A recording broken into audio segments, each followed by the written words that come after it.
On this episode of the Data Trek, I have on Chris Byington. He is the VP of Data at Updater. Previous to joining Updater, Chris has had a very interesting career and path that we're going to talk about in today's episode. He's been at Heroku, and he has spent a lot of time mentoring and working with people getting into the industry. And I hope that y'all enjoy this episode. Chris, thanks for being on the episode. Thanks for having me. I'm excited to talk. Absolutely. And full disclosure, I've worked with Chris in the past, and overall nice guy, so I'm glad he's on. I'm here under my own volition. I'm glad to hear that. So I guess just to kind of kick us off, I did the 30-second high level where you come from, but to give us some background in terms of how you got here and what you currently do, role, responsibility, set some context for the episode. Sure, definitely. I'm the head of data at Updater. Just for a little context on the organization that the data team is a part of, Updater is about 100-person startup based in New York. I'm here based in the Bay Area. I work remotely. We're essentially like a digital moving concierge. So when you move, it's a painstaking, frustrating logistical process, forwarding your mail, updating your address on your credit card and your bank account, changing your DMV registration, Wi-Fi setup, all that stuff. So normally you would go out to all those different vendors and accomplish those tasks separately. We bring that all into one application. We handle the backend integrations. You don't need to think about it. You put your information in once, and then we help you accomplish those tasks, and it's free. The data team's mandate within the company, my boss and I founded the team coming up on 3 years ago, and the mandate we set is to use data to improve business outcomes. It's kind of broad enough that we can use data to actually figure out what we should work on, but also strong enough that if we fail to achieve it, we're in trouble. Like it's clear enough that when we're doing our job or not. And so we do that we run the gamut. We can talk about this, get into details later, but we go from like the lower level of building a core data platform that's the source of truth for analytics and reporting and data science across the company, up to the standard, run-of-the-mill but very important reporting, to making suggestions for the business, to the more statistical machine learning style stuff like building an A/B testing program and anomaly detection for performance for our users and things like that. So that's what we do here. The team is 6, so we're a lean but mean team, and we have data engineering as well as analytics. But relative to the company, just under 100 people, we're actually pretty good size, so we feel good about that. And because our purview is across the company, we do need that firepower to make sure we can cover all of Updater's business lines, because I just mentioned a bunch of different ones. It's a complicated business with complicated data. In terms of like my background, I studied economics with like a focus on statistics, and then also French literature. So super not related in college. And then when I got out of school, I did what they call economic consulting, which is basically statistics consulting. So you're doing like harder core stats in the context of a court case. And usually in court cases, there's some issue of causality, and statistics are really valuable to provide evidence for causality. I'm not going to say prove causality, but I'm going to say provide evidence for. So I did that for a couple of years. That was really fun. That allowed me to scratch the itch of rigor that I had after I got out of school, while also not being quite like a research analyst. Like there was an impact of my work, but I was further along on the stats side of the spectrum in terms of rigor. And then since then, you basically said it, Amir. I've been doing data analytics for technology companies, and I see that as moving toward the business impact side of that spectrum. Quicker analysis, you have, in the stats language, you have a wider confidence interval, but the width of that confidence interval, you're still, comfortable with the result, and you can turn analyses around in a matter of days or even within a day. Whereas in the paradigm of the statistics consulting I was doing, it was, a 6-month turnaround. And that's just totally unacceptable in the startup business world. And that's what I've been doing ever since. So I love it. I get to flex the stats muscle sometimes, but a lot of my job, like I mentioned before briefly, is what's the biggest opportunity for the business? We actually use data like from a meta standpoint to figure that out, not even solving problems, but just deciding what problem to solve. I find that's actually the most important part of my job. and then figuring out the approaches to solve that problem that strike the best balance between how much effort you put in and the squeeze that you get out of it, and working and partnering with stakeholders to take whatever finding you get from your analysis and put it into action. Because if you don't act on it, it's not really valuable. That's pretty much it. Cool. Thanks for that. I guess you mentioned a team of 6. How is the team broken up just in terms of seniority? Sure. So we have me. I'm the head of data. We have a data engineering manager.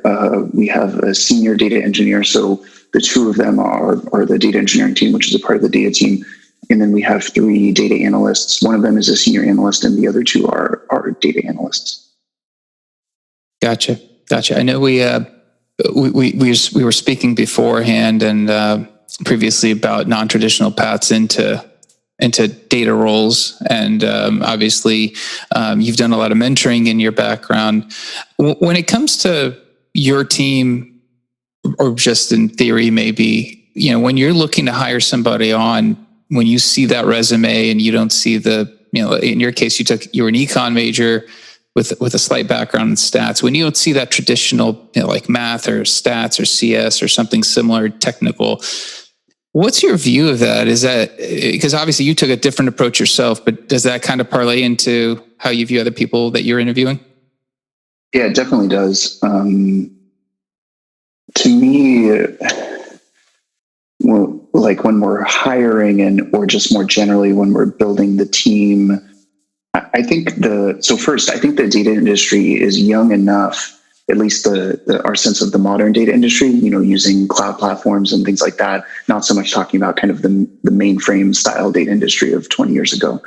It's young enough that you can't really say, expect in a job description, needs 12 years of experience with a software that's been out for 3 years. That's just not reasonable. And so they're unlike software engineering, we don't have the luxury of hiring people who've been there, done that for a long period of time. So I look more when I'm hiring or even just like identifying people who would be good fits at like closer to first principles. So looking at people who, yes, they have at least some of the technical skills, or they have like the aptitude for the technical skills. With the exception of like the more intense machine learning, there's nothing we do that's super technical. It's like SQL and Git and like some Python, but a lot of people like to joke that Python is pseudocode, and I'm not going to comment on that, but I think that the way we use that's a fair description. So people who, wouldn't be blocked by tooling, but it's not like a positive. People who have the right ambition, so who want to do the right thing for the business, and who feel fulfilled by, and like their currency is like making an impact. Some people, they want titles, some people, they want to use really cool, deep technical tools, and our team's probably not the place for either of those people, and that's totally fine. The problem you get into is if you hire someone like that and expect them to just do the things that matter to the business, because then you have a misalignment. So looking at that, and then finally, I think diversity of experience is super important. Like you said, I don't know what a traditional data background is, but I definitely don't come from it. And each of the people on our team has come from a different background. We have some who are in consulting for a long time, some who come from product analytics, some who come from core software engineering, some who even come from traditional BI engineering, the paradigm I was talking about 10 or 20 years ago.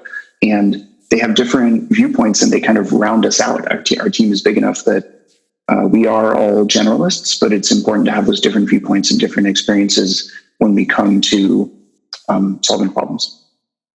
It's interesting because I think when you talk about backgrounds and traditional, I think right now in modern data technologies, and I think that's a good way to differentiate is, advanced data technologies, modern data technologies versus traditional, let's say, 20 years ago, BI platforms.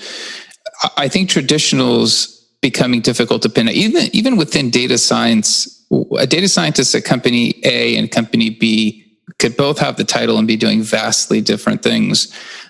I think traditional, when I look at it, when somebody's getting into analytics, they come from maybe some type of stats background. They have a little bit of Python, SQL. There's some components there that lends to a little slightly more technical versus, let's say, you're a history major and you kind of took an analyst job where you're using a Power Excel user. You got into understanding of pivot tables, and that kind of grew your desire to go down that path and enter with Python and SQL a little bit more advanced skills. So I guess that's kind of how I view it. I mean, is that like a good marker? Like when you're looking at people and you're like, well, this person has the hard skills because they have this background. I mean, does that jump out at you, or is that something that is just too difficult to see when you're screening people? No, I think that's a fair distinction. I think when we're hiring, we have an established team and we have an established data platform. And so we're working with certain things you have to take as given. We're probably not going to change data warehouses, at least in the next year. We may choose to later, like different tool for a different job. That's fine, but we're not even really considering it right now. And so if that's impossible for the person to use, then it just becomes difficult practically for them to do their job. And so looking at like a data stack, which for us is Snowflake, the Calm Store, compute on top of Amazon S3, and then dbt for logical business modeling, and then Airflow for orchestration, and then Looker for reporting. We really blur the lines between data engineering, whose job are to build the tools, and data analysts, whose job is to turn data into information and act on it. So we blur the line between those two things, and each role needs to be able to operate over at least most of that technology surface area. If the person, is mostly in Excel, pivot tables, doesn't know SQL, and then more importantly, maybe doesn't have the aptitude or the interest in learning SQL, then it's probably not a good fit, because that person will need that to be successful. And you can see that, to answer your question, you can see that on resumes. I think a question that I like to ask when I get like a gray area in that on a resume, like I see a good amount of SQL, but not like a super power user, is I just ask them where their preference lies. Like, do you prefer to do data modeling? Do you prefer to do data quality? Do you prefer straight reporting and BI? More ambiguous questions, which I define as analytics, more data science, and their answer to the question will usually tell you whether it'll be a good fit for them to work in that environment with that technology day in, day out, because that is what we do. Makes sense. I actually like that, because I think that does give you a pretty good indicator as to their desire to get into more advanced concepts if they don't have it coming in. Because obviously you mentioned you're looking at some of the aptitude, and then obviously some of the intangibles, the problem solving components. And I think that's where data might be different than software engineering is in some senses, where if you're a problem solver on the business side, you can back into some of those skills and still add value. But it's difficult to not become a software engineer and still make an impact on software development. I guess you could in different roles, obviously, but I think it's a little bit different in terms of the two domain knowledges you need to make an impact. They'll usually just self-select, and people will tell you if their interests and like what they aspire to in their career is significantly different from what the role is, because like they don't want to be unhappy either. But the tough fact is, like, if you hire someone who just wants to do a narrow part and they do it really deeply, and they would probably thrive in a 200-person analytics organization, we need to be generalists and we need to be scrappy, and so that might not be a good fit. And it's not a value statement. It's just it's just a misalignment of what they want versus what we have for them. So it's as much finding a fit for them as it is for us, I guess is my point. Makes sense. So I guess the one thing you've done, and I know we're talking about, let's say air quotes around non-traditional backgrounds. I know you've done a lot of work in mentoring and helping people make a transition into the industry. You've been a mentor for a while now. Can you maybe just start off tying this with obviously some of the hiring signals you look for in terms of mentoring? How did you get into mentoring? Kind of what was the mindset, and give us a little background there. Yeah, definitely.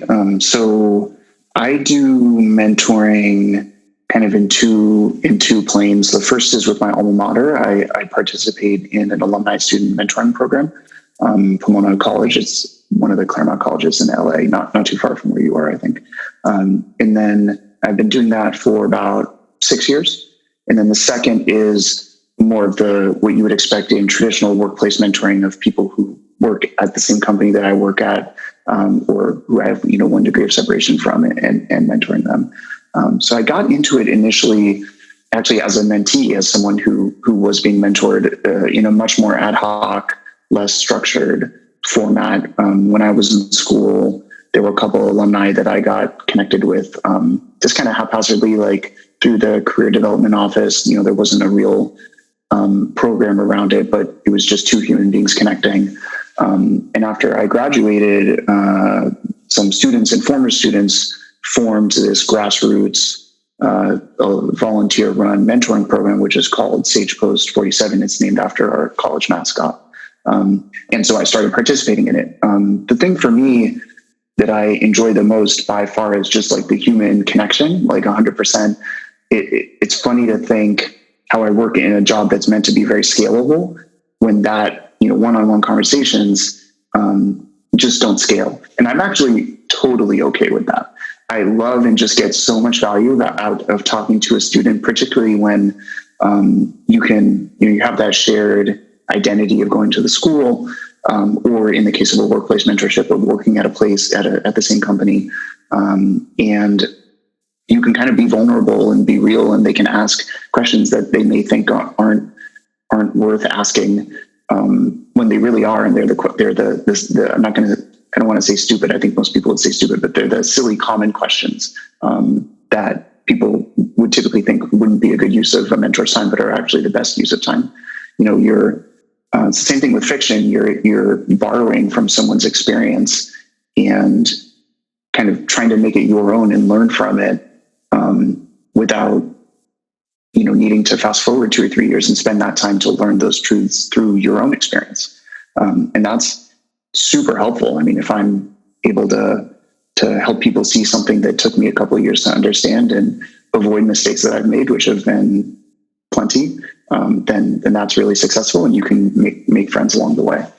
Yeah, interesting perspective. Obviously, you were a mentee, you're a mentor now. Let's kind of unpack both of those just to kind of cover each area on its own. So, if you're a mentee, since you started down the path through the career department, if you're out there and you're happening to want to start in data, and you're like, I just need somebody to give me a hand. What does somebody do? Is it going back to the career department if you graduate school? Is it just literally on LinkedIn trying to find a Chris who will kind of help you? I mean, do you have any thoughts on how somebody could reach out? Because it is kind of, once you leave school, I think you feel like there's some walls that go up in terms of your network kind of shrinks, and the people that you had access to, working in the real world outside of being in an academic setting, it's a little bit different. I mean, any thoughts in terms of how somebody could reach out and find a mentor if they're starting out? So the first one is having that initial outreach is really intimidating, which is kind of what you're saying. And so there's this like disconnect in my mind, based on my experience of being in the mentoring program, and I help administer the mentoring program as well. There's this disconnect between what mentees feel is valuable, and I was alluding to it before, and what actually is valuable. And mentees drastically, in my experience, underestimate how valuable these conversations can be. So if you're in doubt, just reach out to the person. I think, and that's more like generalized advice. I think regardless of whether you're a student or a graduate, just going on LinkedIn and finding someone that you have something in common with. It could be your school, or it could be your job, or you could have a second or third degree connection, or whatever it is. And someone that you think you could learn from, even if what your kind of inkling of what the learning could be is just, they have the job that I want to have 5 years from now, or they have a job that I'm not sure if I want it. Like, I'm not sure if I want to work in data, because that's a common question too, is like, I'm not sure if it's for me. But they know something that I don't, and they've had these experiences. Reach out to them, be genuine, tell them what you're trying to get out of it. Don't be like, hey, I want to learn from you, and then ask for a job off the bat. That's like the anti-pattern. That's like the way not to do it. I've had that happen to me. It's not a good experience. And be vulnerable about what you know and what you don't, and where you're stuck. And like, it's just about asking for help. This whole thing is just an exercise in asking for help. So it's be vulnerable, over-index on like outgoingness and like courage. Prepare questions that you feel are meaningful.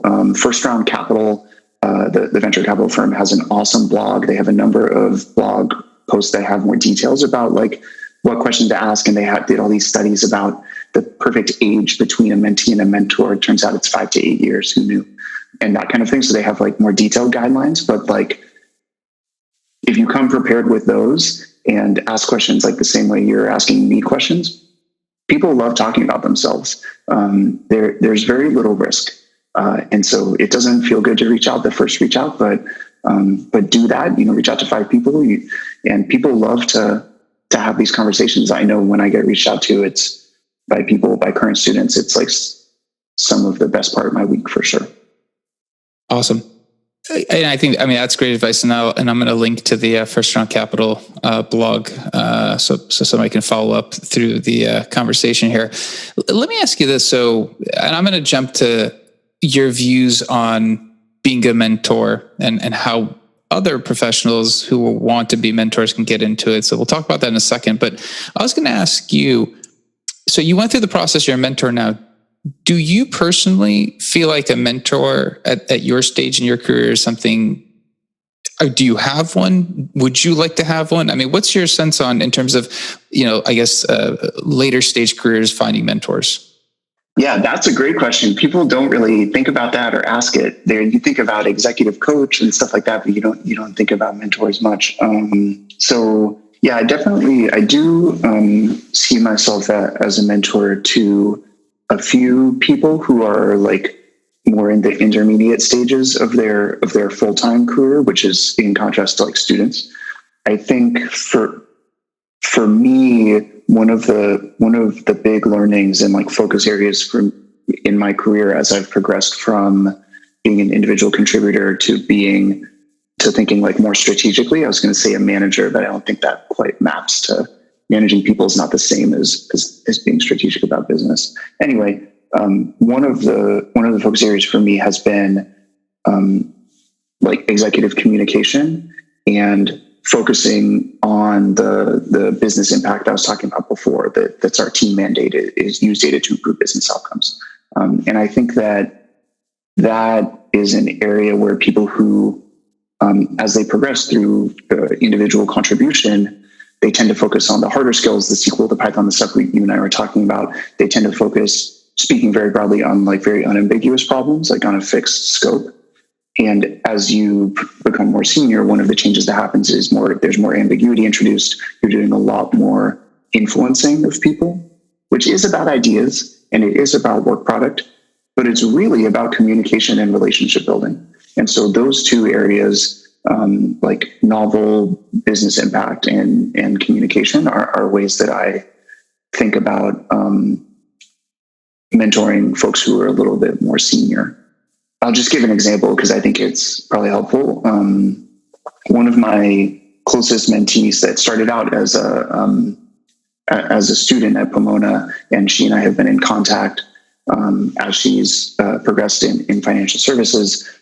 We had a really interesting kind of, you call it case study or an interaction where she was renegotiating her salary as she was switching jobs. So she was switching jobs and she was trying to get like a lot more money.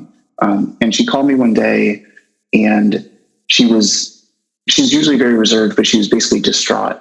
And she was like, Chris, I've been on 4 interviews. I've been to 4 final rounds at Wealth Managers, which is the work that she does. And I feel like each of them goes pretty well, but I didn't get any of the jobs. And I'm like running out of big banks because there's not that many big banks in the United States. So like the next one needs to be better. I don't know what to do. And so we did a mock interview, and at the end it went great. Like she killed it. I was kind of like baffled. And at the end I said, well, still in character, I said, well, what questions do you have for me? And her questions were completely flat. Like they didn't feel meaningful. It didn't feel like she really cared. It felt like she was checking a box. And I said, okay, awesome. We found it. And I said, do you know what it is? And she was like, I have no idea. I just what are you talking about? How did you go from 0 to 60 right there? And we talked a lot about how that communication and building empathy with the interviewer as her future boss could have a significant effect on how they view her as a potential employee. Like you compare 2 employees, one of them asks like, what are the opportunities for advancement, and what are, how long do you think it'll take for me to get promoted, and like stuff like that, which was literally what she was asking. And then another one who says like, what's the biggest challenge that you face in your role, and how can this role help achieve it? And how will you know if this role will be successful 6 months in? And what are the core skills do you think I should develop relative to my resume that I should work on if I were to come on? Like things that really matter. On paper, there's no decision. You always go with this person. It's not about just meeting the bar. It's about being the best and the one that sticks. And so that was, and then she got the job. And I'm not saying that's cause and effect, but I think it helped. And so that was really powerful for me also, because she was like super upset about it and I care about her. Turning to me like as a mentee, I'm really lucky that my boss is actually my mentor, which is really uncommon. So I don't know if that may be a bad answer to your question, but I've had the same manager for 6 years now, through 2 jobs. And so I'm incredibly lucky. Maybe that's a testament to finding a mentor and sticking with them. But that's what I've done. We have a really good working relationship, and we kind of got to the point where we can like read each other's minds, which is extremely helpful, especially working remotely during COVID. And so I have sought out another mentor outside of, apart from my manager, not because, there's anything that I'm strictly not getting from him, but it's more about diversity of thought. I think the thing blocking me from entering into that kind of like deeper relationship with someone else is I've not defined really what I want to get out of it. And I think that's a big distinguishing factor between the more generative, earlier on type of mentorships where the mentee is an individual contributor, and cases where a mentee is more senior is, you've generally gone pretty broad, and you've covered a lot of the surface area, and you're hopefully not failing in any of those areas, which is a lot of where the earlier mentorship goes. But it's more about finding those more targeted points, maybe like executive communication, or maybe managing managers, for example, is something that's difficult for as people become more senior. So I think defining that and then finding a person that fits it is the work I have ahead of me, if I want to find another mentor. Yeah, that's interesting. Well, I mean, firstly, I think it's a good dynamic that you have for the last 6 years, same manager, 2 different companies. Obviously, that's a relationship that's difficult to recreate with an external person. But I think it's interesting that the thought process that you're having, that you might have some questions that you just want a different set of eyes to potentially help with. I guess if you're going to take steps, I know we just a few minutes ago talked about if you're looking for help, be vulnerable, courage, prepare your questions. Like if you're going to go look for that mentor yourself in a hypothetical, are those the same top 3 things that you need to do to reach out and potentially connect with someone as well? Yeah, 100%. I think like either with cross-functional, like partnering with other people outside the realm of mentorship, but just like working on projects, or with mentoring, like vulnerability and empathy have had some of the biggest effects on the success of the project than anything else. And that also speaks to like what I was talking about before about, as you become more senior, more and more of your job is communication, framing, narrative, influence. And authenticity and vulnerability is just super broad and vague. I know they just like demand respect. Like I can't say it any other way. And they're also pretty hard.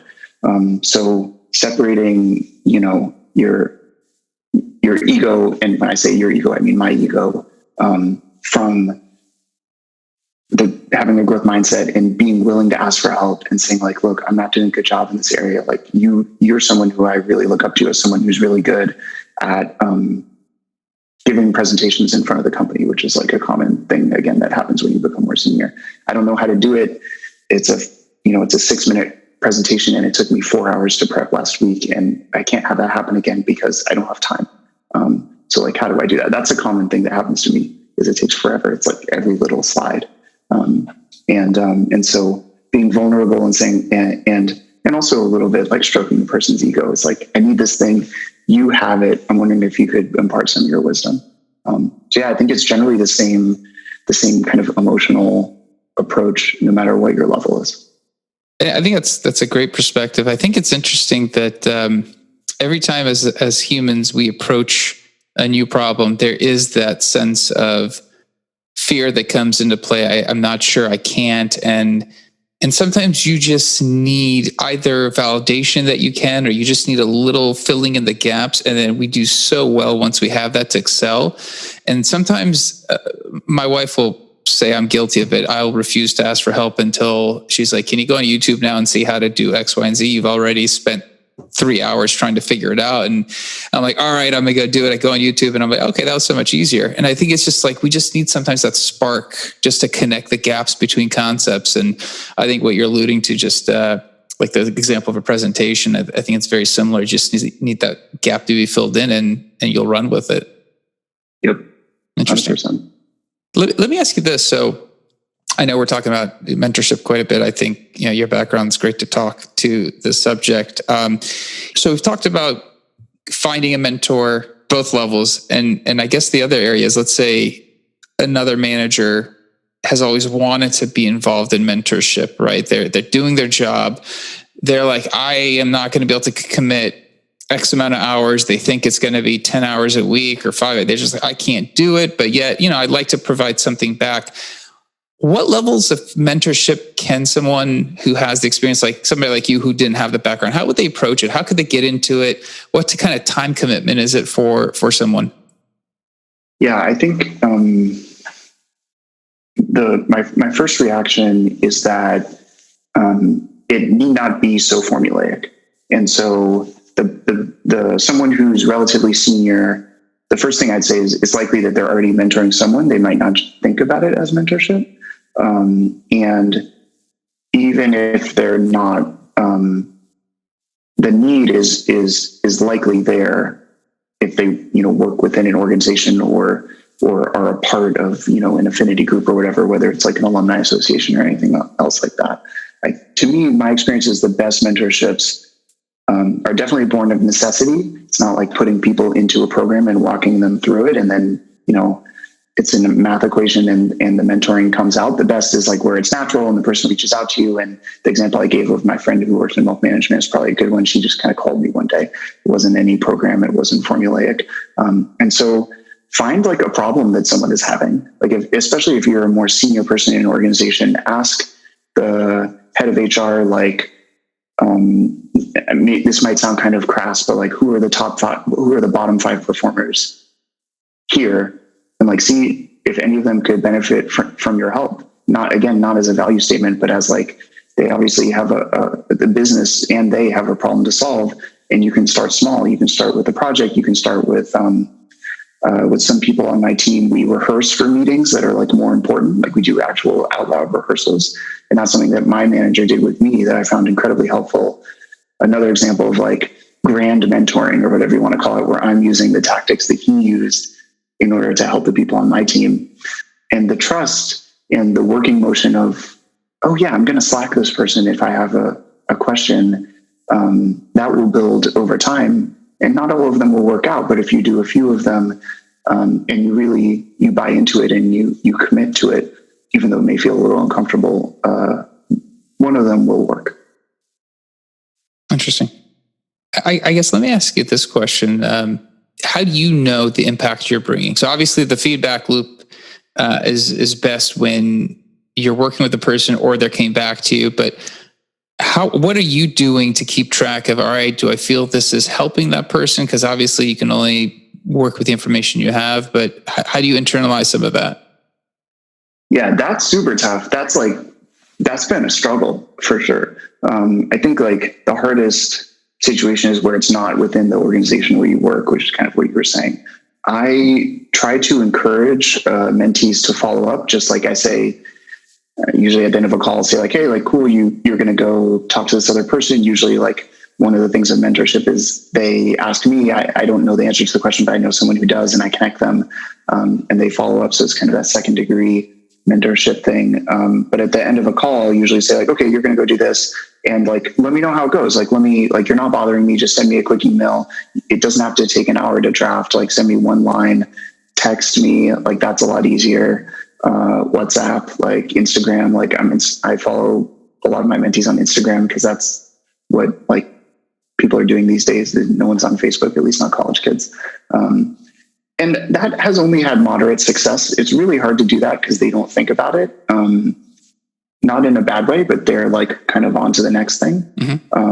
Connect on LinkedIn. You see the job changes, like they usually get announced, especially for people who are younger. They usually make sure it announces to the network, which makes sense. You want to take pride in all the work that you do. For the mentorships that are more lasting, where you have multiple conversations over the course of a pretty long period of time, like I've had maybe 5 to 8 that have lasted more than a year. So not that many, but very meaningful. Those you do get the feedback loop. They let you know what happened. You do a resume review and then they say, oh, I got an interview. That's great. But then they're saying I got an interview because they want to do interview prep. And so I don't have a good answer to that question other than if you build the relationship through a variety of factors, the information will get back to you. But I think it's worth mentioning it does come back to what you're trying to accomplish. I do want to help them, absolutely, but I very selfishly do it for me. And so the conversation is enough. Very good. That makes sense. Actually, I think that's I think the perspective you have to take, especially when you don't know all the other factors somebody's going through, and you're trying to do the best you can. And I think the ones that you mentioned that are multi-year, you're naturally going to be more vested. What's interesting that you always see senior people moving to lead and manager roles. One of the requirements is, have you mentored people? And I talked to a lot of candidates that'll be senior level. Yes, I mentor people, and then you kind of dig around and you're like, well, that's kind of it, but that's not exactly what somebody's thinking of as mentoring. So I guess an interesting perspective maybe would be so if you are a senior IC and that question's coming in terms of moving into lead and management, that have you mentored, have you grown people's skills, have you done that stuff? Should they be like, in terms of the stats, growing that skill set? Is there something actively they should be doing to kind of be prepared for that question, to have that skill developed? It comes back to people development, which is like, as someone who manages teams, it's one of the most important and solemn duties that you can have is hiring really well, because make no mistake, you're not doing any work. You're just watching people do work. And so hiring the right people to do that work, that's incredibly important. And you are really, this comes back to my servant leadership philosophy, which not everyone shares, and that's okay. But that's really how I view it. So hiring really well, and then helping those people, unlocking their skills and their aspirations and what they want to get out of their role and how that fits into their life overall, is easily the most important part of your job. So as a senior, you want to show potential to do that. That's the bottom line. I think having the right ambition and feeling a lot of ownership and investment in the quality of the team, and taking pride in the quality of the analysis and the work product or the code or whatever it is for data engineering that you produce, it's hard to get to lead without that. And that will necessarily encourage you to work with people who are at your same title, but maybe more junior, or people who are at a less senior title, to help them improve, which should be what they want to do as well. So you do, the things I can think about concretely are: tell your manager you want to help and you're willing to carve out extra time for it. Number one, who wouldn't say yes to that? As a manager, you need all the help that you can get. Two, very actively participate in code or otherwise work product reviews. So if you see a PR, it's okay if you're not the reviewer on it, as long as you don't think you're stepping on someone's toes. Put the comments on it, tell them a better way to do it. And if you think the code review or the work product review process itself is not good enough, suggest changes. It comes back to the ambition that you have. And to me, the most success I found in my career is focusing on driving those outcomes that the business cares about. Sometimes that's revenue. Sometimes that's winning a court case, which is my first job that I was talking about before. Sometimes that's CSAT or NPS or something like that. And just like do everything you can to move that metric. And it's really hard for people to disagree with that. And they feel the difference. And the next level, the next order of that is helping others do the same. So really anywhere you can see that, whether it's on your team or not, it is a very natural way. Both your question before about if I'm more senior, how do I break into mentoring? How do I develop that skill? As well as if you are looking to move into a more senior role, like looking to move into management,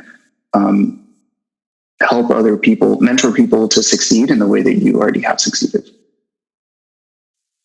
Awesome.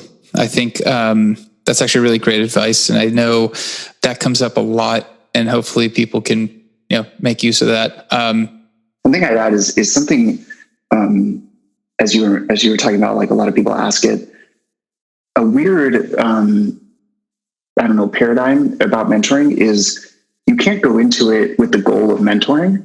That doesn't work. It has to be like the byproduct, like the side effect of like trying to help someone up level someone's skills. And maybe this is just semantics, but to me, it's like, oh yeah, we had someone on our team who moved over from a different team that wasn't the data team to the data team because he really wanted to work on data. He always wanted to do it. He had great ambition. He cared about driving things for the business. He wanted to develop the skills in data, and he wanted to do that for his full-time job.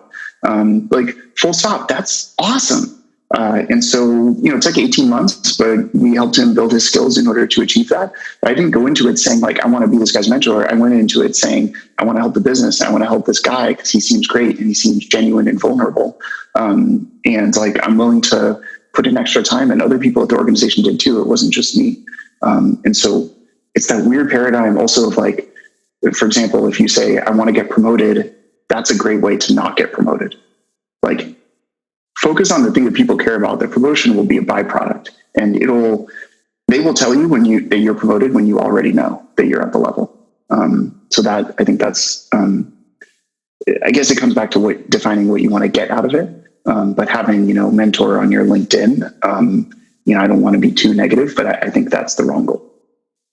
Yeah, I actually, you know what, that makes a lot of sense. I think it's, I think you went back and, brought up some terms of empathy and being vulnerable. And I think if you see somebody coming to you with those qualities, looking for help, and you're providing that help, I think, to me, mentoring doesn't have to be a formal thing. It could be answering a question that somebody has, that it's passing your knowledge on. And sometimes it's easy for you and it's difficult for somebody else. And if you can fill in the gaps, that might just literally set somebody down the path that they would have never gone down. Totally. Absolutely. Man, I just was like keeping track of the time. I was going to pivot into something else. I'm like, we're almost at the top of the hour, and I know you got to get back to it, but amazing conversation. I think we had a very good, I think, overall discussion about mentorship. So I appreciate you being on. If somebody wants to reach out, I know we're talking about reaching out. Is there some preferred means for somebody to reach out to you personally? Oh, that's a good question. I didn't even think of that. You can, I'll give you my personal email address. Okay. Yeah. Okay. And then LinkedIn, just if somebody hits you up on, I can link to your LinkedIn as well. So, yeah. We can include that, and then appreciate you being on, man. Thank you for spending the time. This has been great. Thanks. It's been great for you to have me on. I've had fun. This is awesome. Cool. And until the next episode of the Data Track, please go ahead and give us some feedback. If there are other topics we should cover, iTunes or wherever you're listening to this review is always awesome. It helps us bubble up so other people can listen and reach more audience. Thank you.